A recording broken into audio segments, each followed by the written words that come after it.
What's up, y'all? My name's Mitchell, or you could call me MJ, and my session is called Reaching Forgotten Groups on Campus. And the reason why this is really important to my heart is because I pastor in a city that slogan is literally called Keep Austin Weird. So we have so many different types of personalities, peoples from different places, and we want to try to go after all people because God has a heart for all people. So it's commonly stated in college ministry circles to go after those with the most platforms, to go after those with the most stardom and fame and influence. And it's that principle of win the chief, win the tribe. And I think that that's an incredible strategy to maybe grow numbers, but I'm not sure if it's actually faithful to the heart of Jesus' ministry when you actually look at the Gospels in the text. We see in the scriptures that when Jesus talks about children, I love how David Platt even gives a quote about this to give us context. Even when Jesus' disciples saw children as a nuisance to be avoided, Jesus saw them as a treasure to be welcomed, to be received, and to be loved and cherished. We see that in Matthew 19:14, when Jesus said, "Let the little children come to me and do not hinder them, for to such belongs the kingdom of heaven." So even in a culture that push away children, even when the disciples want to push away the children, Jesus actually welcomed them. Then we also see Jesus and diseased people. We see leprosy in the Bible so much, but then we see in Mark 1:41 through 42, Jesus healing this man with leprosy. And he not only heals him from far away, but he touches him. Jesus moves with pity, stretches out his hands, and he touches him and says to him, "Be clean." And immediately the leprosy left him and he was made clean. Many of the people that we wouldn't go near in society or in our culture, Jesus would go near and touch them and be with them and heal them. We even see this with Jesus with women and Jesus with Samaritans. So we have the story about the Samaritan woman where Jesus actually interacts with this woman in broad daylight where this was prohibited in their culture. A good upstanding Jewish man would not do this. And not only that, but she was Samaritan. So she was part Jew and part Gentile.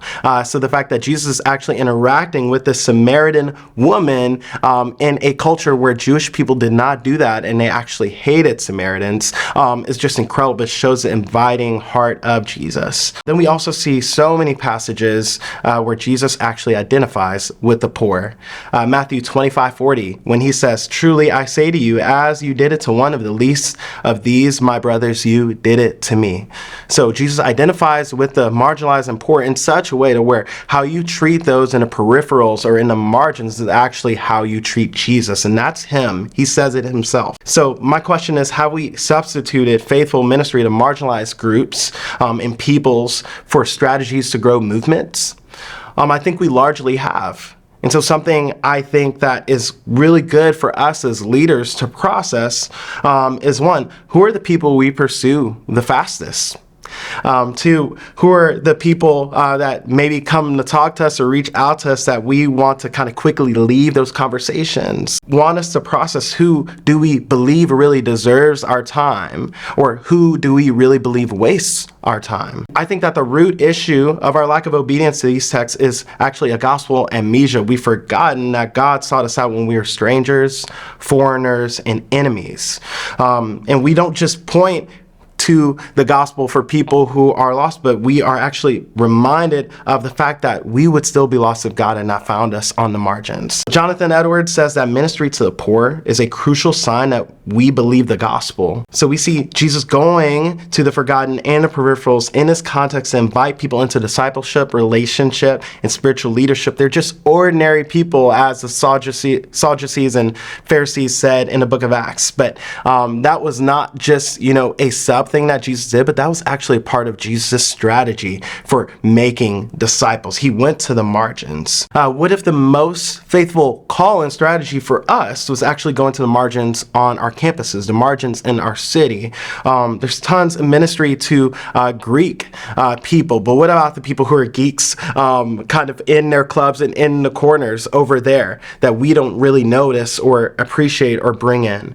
There's specific ministries for athletes. My wife even does this full full time. But what about the people who compete in mathlete competitions? There are so many things that we can talk about on this subject, but the God of the universe is just so powerful that he can use any person, any space, any situation, any personality as his vessel. I don't want us as the church to miss out on potential goers or missionaries or people we can raise up to be leaders based on our biases. God's heart is so big for his church and for his people. Our heart must be the same. 3 things that you can be doing as the next steps. 1, you can pursue the margins. You can identify and pursue a forgotten group this upcoming year. You can't do everything, but you can do something. Different forgotten or marginalized groups can be based on whatever your context is, but it can be anything with race, gender, sexual attraction, physical ability, language, nationality. Maybe there are creatives in your churches and ministry organizations that don't have places to actually use their gifts. Like, see those people. There are so many different groups, but just go ahead and pursue, identify, and just do one. And the next, create. Create a culture and create environments that include the forgotten. My old college pastor used to tell me that words build worlds.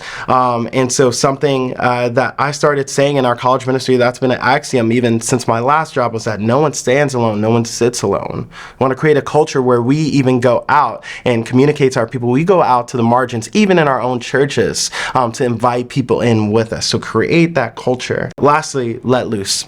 Let your people loose. There are so many students and members of your congregation, I'm sure, that have a heart for different marginalized groups and people on the outskirts.